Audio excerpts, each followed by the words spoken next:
రచన బహుముఖ ప్రజ్ఞాశాలి శ్రీ పప్పూరు రామాచార్యులు 7వ భాగం 17/1/26.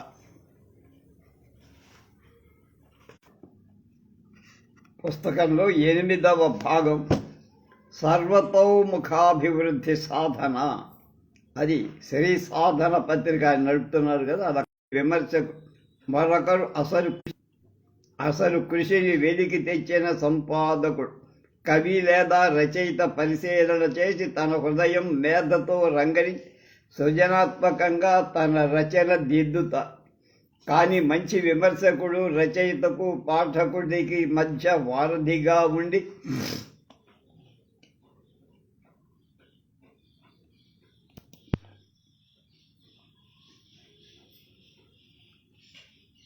ఉండొచ్చు కూడా.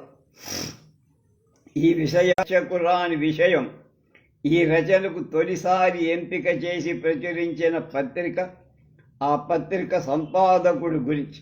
వీరేశలింగం పంతులు రచనలైనా, గురదాడైనా, ఎద్దనపూడి నవలైన తొలుత వెలుగు చూసింది పత్రికల ద్వారానే. కథలైన అలాగే 20వ శతాబ్దపు మొత్తం తెలుగు సాహిత్యంలో సింహభాగాన్ని శాసించింది పత్రికా రంగం. 1910లో ఆంధ్ర భారత్ అనే చిన్న పత్రిక ఇవాళ తొలి ఆధునిక కథానికగా కొనియాడబడే గురదాడ దిద్దుబాటును ప్రచురించే. రచయిత దార్శనికతను పాఠకుల కన్నా ముందే గుర్తించేది ప్రచురించే పత్రికా సంపాదక వర్గమే. సమాజాన్ని గమనించి తగిన ప్రక్రియలు అన్వేషించి తగిన రచయితల అవసరమైతే గాలించి అవసరం బట్టి వనరుల లభ్యత ఆధారంగా ఏ ప్రక్రియకు ఎంత ప్రాధాన్యత స్థలం కేటాయించాలో విజ్ఞతతో నిర్ణయించేవాడు సంపాదకు. అంతేకాదు అవసరమైతే దానికి సంబంధించే చర్చలు కూడా లేవదీసి ప్రచారం పొందాల్సిన భావాలకు వేదిక కూడా కల్పిస్తారు. తెలుగు కవిత, కథానిక, నాటికలు, వ్యాసం సంబంధించిన పత్రికలలో స్థలం ఎలా కీలకమైన మార్పులకు తద్వారా పరిణామాలకు దోహదపడిందో మనకు తెలియందేమీ కాదు. స్వరాజ్య దృష్టి, సంఘ సంస్కరణాభిలాష ఉన్న పప్పూరు రామాచార్య తన శ్రీ సాధన పత్రికలో వార్తలు, విశేషాలు, వ్యాఖ్యలు, ఉపన్యాసాలు, వ్యాసాలు, శాసనాలు కూడా ప్రచురించారు. ఈ తెలుగు సృజనాత్మక ప్రక్రియలు మెరుగుపడటానికి వాటి గురించి సహేతుకమైన విమర్శలతో పాటు సమాచారం కూడా ఇచ్చి ప్రాచుర్యం కల్పించారు. శ్రీ సాధన పత్రిక రంగంలో దిగేటప్పటికి కృష్ణా పత్రిక, వారపత్రిక, ఆంధ్రపత్రిక, దినవార పత్రికలు బాగా వ్యాప్తిలో ఉన్నాయి. వాటి తీరుతన్నులను చిన్న వయస్సులోనే గుర్తించిన రామాచార్యులు చేపట్టిన సంపాదక బాణి ఆయనను సంపాదకుడుగా అగ్రభాగాన ఉంచి ఉపన్యాసకుడిగా, రచయితగా, పండితుడిగా, పౌరాణికుడిగా, వక్తగా, ప్రజాప్రతినిధిగా, స్వాతంత్ర సమర యోధుడిగా రాణించిన పప్పూరు రామాచార్య సంపాదకుడిగా కూడా దశాబ్దాల పాటు విలక్షణ సేవ చేసి అందులో కూడా గొప్పగా భాషించారు. లేఖలు, యాత్రా చరిత్రలు, శాసనాల విషయాలు, సంభాషణలు, పుస్తక సమాచారం, విమర్శలు, సమీక్షలు, ప్రకటనలు, ఉపన్యాసాలు, సంస్థల వివరాలు, పత్రికల వివరాలు, ఇలా అద్భుతమైన సమగ్రత సాధించిన దార్శనిక సంపాదిక శ్రామికుడు పప్పూరు రామాచార్య. యాత్రా చరిత్ర గుత్తి కేశవ పిళ్ళై అనేటువంటి అనుచరుడిగా ఉన్న శివశంకర పిళ్ళై 1930లో ఇంగ్లాండ్ యాత్ర చేశారు. అదే సంవత్సరంలో వారి యాత్ర అనుభవాల లేఖల రూపంలో శ్రీ సాధన పత్రికలో ప్రచురించారు. రాయలసీమ ప్రాంతపు తొలి విదేశీ యాత్ర కూడా ఇదే మొదటిది కావచ్చని డాక్టర్ అప్పిరెడ్డి హరినాథరెడ్డి భావించారు. 1930 మే 22న మద్రాసు నుంచి బయలుదేరి మొదట లండన్ దగ్గరలోని కేంబ్రిడ్జిలో ఉన్న మిసెస్ పిట్ను కలిసి కానుకలు అందజేశారు. ఆవిడ ఆహ్వానం మేరకే ఈ యాత్ర జరిగింది. ఆవిడకు భారతదేశంలో జరుగుతున్న సత్యాగ్రహ ఉద్యమం గురించి వివరించి చెప్పారు శివశంకర పిళ్ళై. ఈ విషయాలు టైమ్స్ పత్రికకు ఉత్తరంగా రాయమని మిసెస్ పిట్ కోరగా తర్వాత వీరు రాయడం, అది ప్రచురించడం కూడా జరిగింది. గ్రంథాలయాలు, మ్యూజియంస్ తిరిగి ఎందరో ప్రముఖులను కలిసే అదే సంవత్సరం 1920 సెప్టెంబర్ 20 నాటికి పెనుగొండ తిరిగి వచ్చారాయన. అలాగే విద్యా విజ్ఞానం, పత్రికలు, పుస్తకాలు, క్రీడలు, పారిశుధ్యం, నగరాలు, ఆహారం, అలంకరణ, కుటుంబ వ్యవస్థ, వర్తమాన సామాజిక పోకడలు, ఇలా చాలా విషయాలు ఈ యాత్రా చరిత్రలో కనపడతాయి. ఇంగ్లాండ్ నుండి దానిమ్మ, ద్రాక్ష మొక్కల అంట్లు కూడా తీసుకొచ్చారు. యాత్ర ముగించుకొని వచ్చాక ఆహ్వానం పలుకుతూ శ్రీ సాధన పత్రిక ఆయన్ను కొనియాడు. హిందూపురం దగ్గరలో ఉండే గౌరిబిదనూరు మిత్రులతో కలిసి వెళ్లిన పప్పూరు రామాచార్య 1931 జనవరి 10-17 సంచికలలో మైసూరు గ్రామసీమలు, పంచాయతీలు అనే యాత్రా చరిత్ర రాశారు. అందులో ఊర్ల పేర్లు, చెట్లు, చెరువులు, శుభ్రత, చదువులు, పన్నులు, రైతుల స్థితిగతులు, ఇతర వృత్తుల గురించి ఇలా చాలా విషయాలు అందులో చూపించారు. అలాగే ఉడిపి వెళ్ళి వచ్చి వచ్చిన టి లక్ష్మీపతి 1931 జూన్ 13 ఆగస్టు సంచికలలో పశ్చిమ సముద్ర తీరం శీర్షికతో పశ్చిమ కనుమలు, ఆచార వ్యవహారాలు, చరిత్ర, ఆలయ విశేషాలు, వ్యవసాయం ఇలాంటి విషయాలు రాసి, అలాగే హుబ్లీ, ధార్వాడ, బొంబాయి, పూనా, కొల్హాపురం, హడీ బీట్ వెళ్ళి వచ్చిన పప్పూరు రామాచార్యులుగా 1935 జనవరి నెలలో 3 సంచికలలో ఆ విశేషాలన్నీ గుప్పించారు. తర్వాత కాలంలో శృంగేరి యాత్రా విశేషాలు, పంపాక్షేత్ర విశేషాలు కూడా ప్రచురించారు రాసి. ఆదోని పురాణ సంఘం ఉపన్యాసం, సాక్షి వ్యాసాలు, వదరుబోతు రచనలు వచ్చిన తర్వాత వచ్చిన రచన ఆదోని పురాణ సంఘం ఉపన్యాసం 1928 ఫిబ్రవరి 28 శ్రీ సాధన పత్రికలో రామాచార్యులు వాటిని ప్రచురించారు. ఇవి ఎక్కువ సంఖ్యలో లేవు. ఈ ఉపన్యాసాలు ప్రచురిస్తూ సంపాదకులైన ఆయన ఇలా రాశారు. ఆదావని, ఆదోని అది. కొందరు యువకులు ఒక సంఘంగా చేరి కొన్ని ఉపన్యాసాలు వ్రాసి ప్రచురింపాలని కోరారు. వారు శ్రీ పానుగంటి లక్ష్మీ నరసింహం గారి సాక్షి ఉపన్యాసాలను అనుకరింపపోతున్నారట స్పష్టంగా కనపడు. కానీ శైలిలోని, భావాలోని వారి వారి వ్యాసాల ముందు వీరికి హస్తి మశకాంతరం ఉంది. పానుగంటి వాడు రాసిన దానికి దీనికి ఎక్కువ తేడా. అయినా యువకులను నిరుత్సాహపరచడం ఇష్టం లేక ముందు వాళ్ళ వ్యాసాలు రాయటకు ప్రోద్బలంగా ఉండటానికి కారణాన్ని వాళ్ళ వ్యాసాలు కొన్నింటి ప్రచురించడానికి అంగీకరించాం. సంపాదకుడి ఉదార దృష్టి, ఆశావహ దృష్టి ఇక్కడ మనకు అర్థమవుతుంది. లేఖా సాహిత్య సుగాత్రి అనే పేరుతో 2వ సంచికలోనే ఒక లేఖ వచ్చి దానికి ప్రత్యుత్తరం శాలీనుడు పేరుతో అచ్చయింది. అలా ఉత్తరాల పరంపరగా సుగాత్రి, శాలీనుల మధ్య జరిగిన చర్చ స్త్రీల గురించి అప్పటి సమాజపు తీరును ప్రతిఫలిస్తూ సాగింది. చాలా అభ్యుదయకరమైన రీతిలో ఈ లేఖా సాహిత్యం నడుస్తుంది. భవాని పేరు కొన్ని లేఖలు ప్రచురితం వచ్చాయి. ఇందులో కూడా స్త్రీ సంబంధమైన విషయాలే చర్చకు వచ్చి సరోజిని అనంతపురం, కోమలి బెంగుళూరు మధ్య జరిగిన ఉత్తర ప్రత్యుత్తరాలు కూడా స్త్రీ ప్రధానంగా సామాజిక ప్రయోజనంతో కోమలి లేఖలుగా 1929లో ప్రచురించబడ్డాయి. పప్పూరు వారు ప్రచురించిన లేఖా సాహిత్యంలో తలమానికం వంటి ప్రయత్నం స్వర్గలోకపు ఉత్తరాలు, శివశంకర పిళ్ళై జస్టిస్ పార్టీ సమర్థం, రామాచార్యులంటే వారికి గెత్తదనే ప్రచారం ఉంది.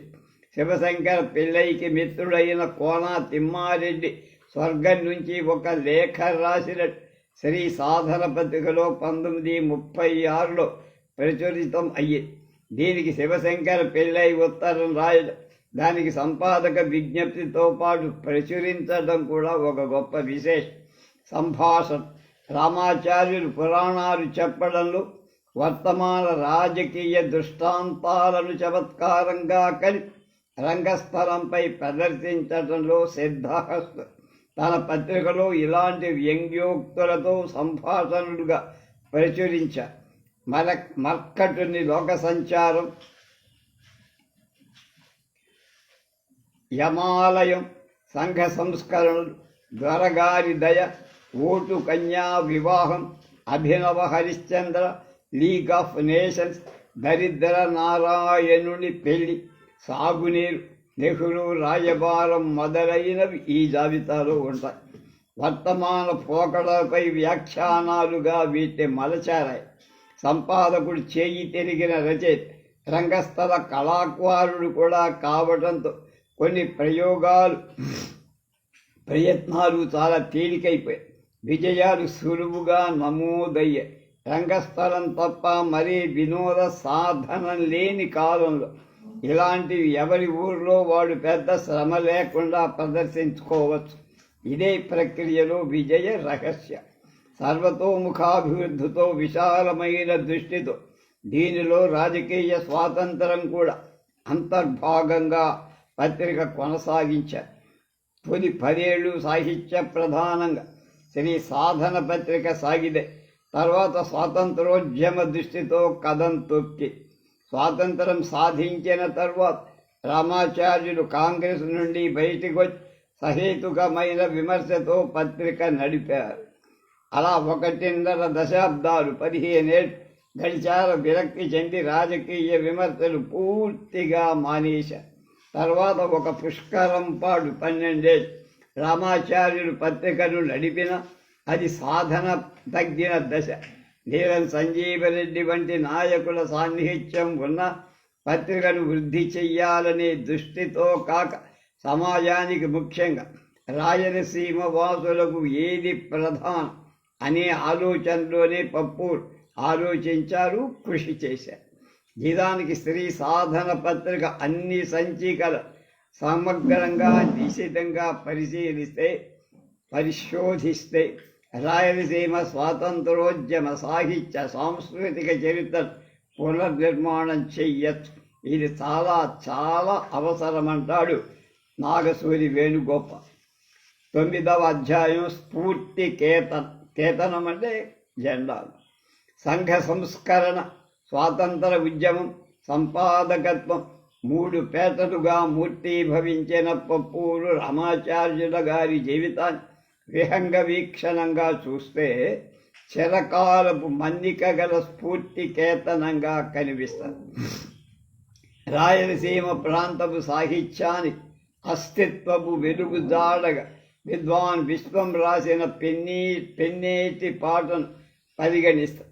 అయితే దీనికి మూలాలు 1922లో పప్పూరు రామాచార్యులు ప్రారంభించిన పినాకిని పత్రిక నామకరణంలోనే ఉన్నాయని మనకు అర్థమైపోతుంది. భాగస్వామి కారణంగా ఈ పత్రిక ఆగిపోయాక చట్టపరమైన సమస్యలు ఉన్నందువల్ల ఈ పేరును కొనసాగించాల. కానీ దత్తమండలాలకు రాయలసీమ అనే పేరు 1929 శ్రీ సాధన పత్రిక తీసుకురావడానికి మకుటానికి జతగలిపి మరింత ప్రాచుర్యం ఇవ్వడం ఈ ధోరణికి కొనసాగింపు చర్య. పట్టుదల, రాజీలేని పోరాటం పప్పూరు నైజం.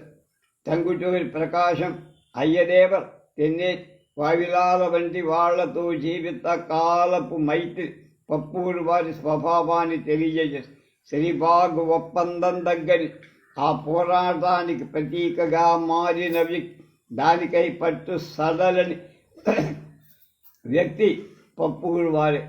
ఏ మాత్రమైన ప్రయోజనాలు ఆ ప్రాంతంలో సిద్ధించాయంటే రాయలసీమ కేవలం పప్పూరు వారి పట్టుదల కారణంగానే. ముందు ఈ ప్రాంతపు సాహిత్యం మరింత రూపుదిద్దుకుంటే దానికి ఆధార బిందువు కూడా పప్పూరు రామాచార్యుడు. మారిన రాజకీయాలతో రామాచార్యుడు రాజీ ఏం పడల. హుందాగా తప్పుకున్నారు.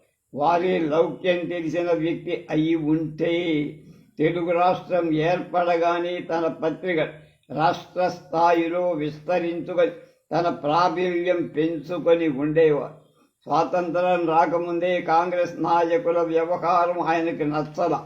వారు ప్రచురించిన రచనలు చెబుతాయి. కల్తీ లేని ఫలితాలు కావాలంటే రాజీ లేని ప్రయత్నాలు తప్పవని పప్పూరు వారి ప్రజా జీవితం ఏమిటో మనకు చెప్తారు. చదువుకున్న బ్రాహ్మణ స్త్రీ వైష్ణవ కుటుంబంలో పుట్టిన రామాచార్యులు సంస్కృతం బాగా రావటంలో పెద్ద ఆశ్చర్యమేం లేదు. కానీ ఆంగ్లం నేర్చుకోవడం, ఆంగ్ల సాహిత్యాన్ని పరిచయం చేసుకోవాలి, ధోరణలు ఆకలింపు చేసుకోవడం ఆయన పాండిత్యపు చొరవే.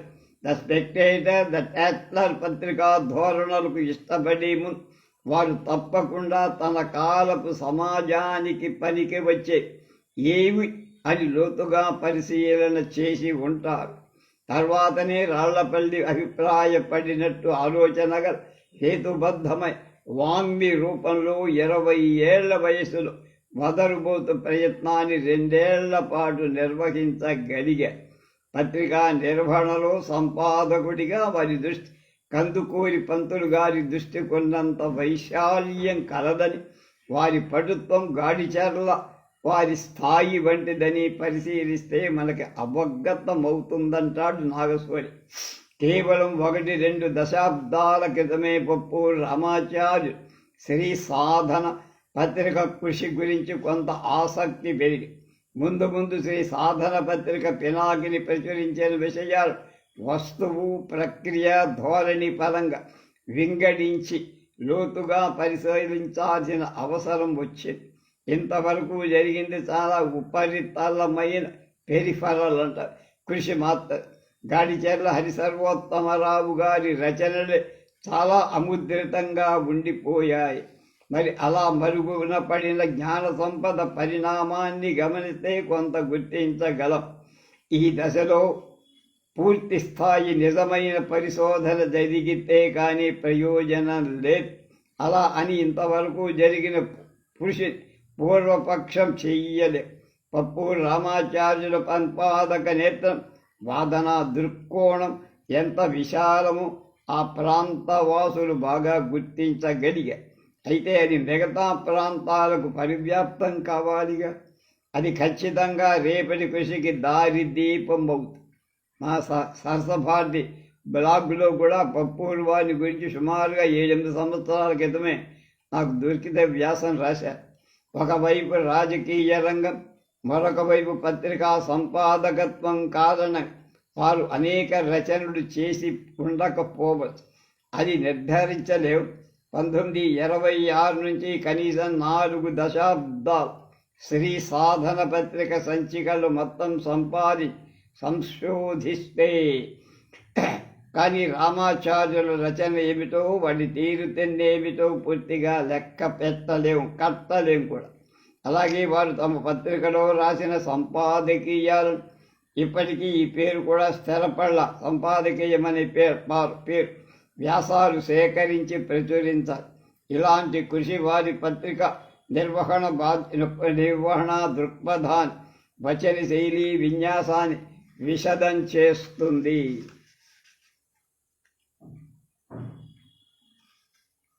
అంతకు మించి తెలుగువారి రాజకీయ సామాజిక పరిణామాల గతిని కూడా మరింత అవగతం చేసుకోవటానికి దోహదపడు. వారు దక్షిణ భారతదేశం, ఉత్తర భారతదేశం పర్యటించి భారత దర్శనం అనే వచన రచన పుస్తకంగా ప్రచురించారు. వేమన పద్యాలను పోలిన పద్యాలు విశ్వ వినుతనామ వినుము రామ అనే మకుటంతో రామాచార్యులు రచించారు. గడ్డి మేసి గోవు ఘనమైన పాలిచ్చు, గాలి మేసి తపసి జ్ఞానమిచ్చు, తిన్న తిండిగాదు తెలివికి ఆధారం, విశ్వ వినుతనామ వినురా రామ. ఇది వచ్చుకొక వస్తువు పోలిక, అలాగే సందేశాలతో ధారా నడకలు కూడా హాయిగా అర్థవంతంగా వారి హృదయ వైశాల్యానికి, పాండిత్య పరిణతికి, పరిశ్రమ స్వభావానికి, పట్టుదల తత్వానికి, నిజాయితీ ధోరణి అద్దం పట్టే పద్యం వారి రామయ్య పద్యాల్లో కనపడు.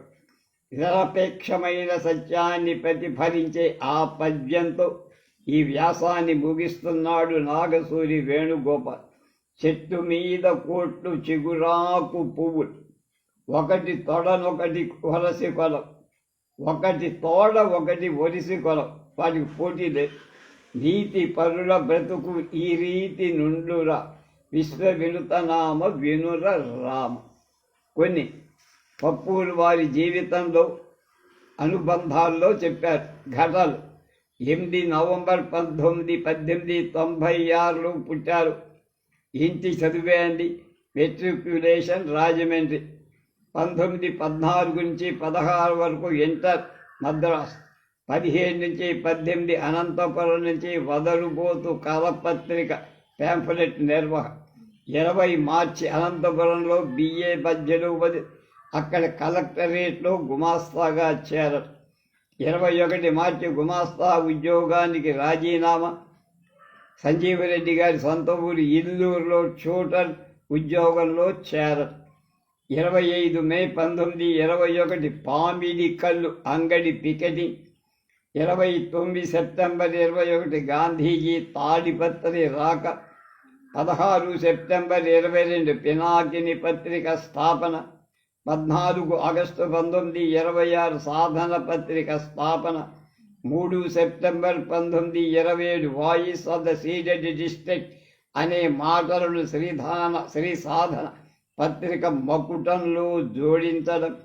18 నవంబర్ 1928 దత్త మండలాల రాయలసీమ నామకరణం తీర్మానం నంద్యాలలో ఆమోదం చెయ్యడం. 16 మార్చి 1929 వాయిస్ ఆఫ్ రాయలసీమగా శ్రీ సాధన పత్రిక మకుటంలో చేర్చడం. 23/1932 ఓ ఏడాది పాటు జైలు శిక్ష. అక్టోబర్ 1937 ఆంధ్ర మహాసభ కార్యదర్శిగా బాధ్యత స్వీకారం. 16 నవంబర్ 1937 శ్రీబాగ్ మీద ఒప్పందం మీద సంతకం. అక్టోబర్ 1940 నవ్య సాహిత్యమాల కరపత్రాన్ని తన ప్రెస్లో ముద్రించిన కారణంగా శిక్ష ఎదుర్కోవడం.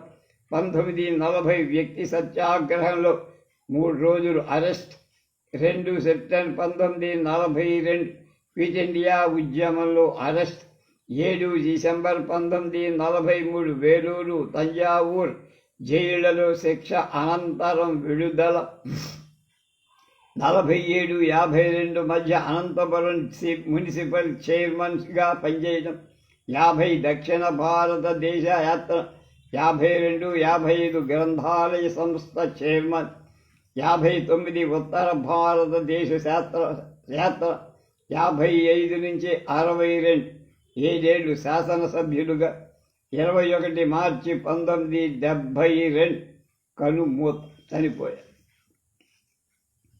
పప్పూరు పద్యాలు, రామయ్య పద్యాలు కొన్ని ఉన్నాయి. పప్పూరు రామాచార్యులకు చక్కని నుడికారం, తెలుగు పద్యం, తిక్కన శైలి, వేమన బాణి అంటే ఇష్టం, గౌరవం. విశ్వనుత రామ వినుత రామ బగుటంలో కొన్ని పద్యాలు రాశారు. గండ శరలైన ఖండింప కలిగిన ఉక్కు నీటి చెమ్మ తుప్పుపట్టు ఎంత సూర్యుడైన కాంతి చేతికి చెప్పు, విశ్వ వినుతనామ వినుల రామ. చందమామ వెలుగు చండభానుడిదే, ఒకటి తాపమసగు ఒకటి చలువ, చోటు మారినేని చొప్పును దప్పుర, విశ్వ వినుత రామ వినుత రామ. విశ్వ వినుత నామ వినుత. సారమెరిగి చదువు సాధింపవలిగా వేలు పుటల వెళ్ళ వేయనే. వేలు పుటలు అంటే అనేక వేల పేజీలు, బట్టి పట్టకు అక్కల. కరము మోయుగాది సరిగంచు వస్త్రములు, విశ్వ వినుత నామ వినుర. శిశువు లేని ఇల్లు శశిహీనమగు నిశి, విగ్రహంబు లేని వేల్పుటిల్లు, పరిమళంబు లేని పైడి పుష్పంబురా. విశ్వ వినుత రామ విశ్వ వినుత నామ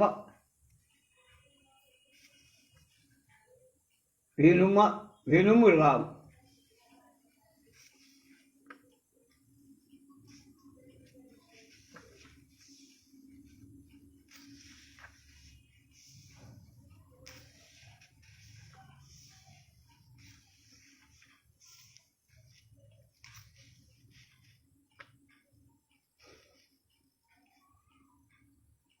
స్వవిషయమని సాధన పత్రిక తొలి సంచికకు సంపాదకీయం రాస్తూ అంబ నవంబుజోజ్వల కరాంబుజ శారద చంద్ర చంద్రికాళంబర చారుమూర్తి ప్రకట స్ఫుట భూషణ రత్న దీపికా చుంబిత దివ్విభాగ శృతి సూక్తి వివిక్త నిజ ప్రభావ భవాంబర వీధి విశ్రుత విహారిణి నన్ కృపచూడు భారతి అని భారతంలో పద్యం.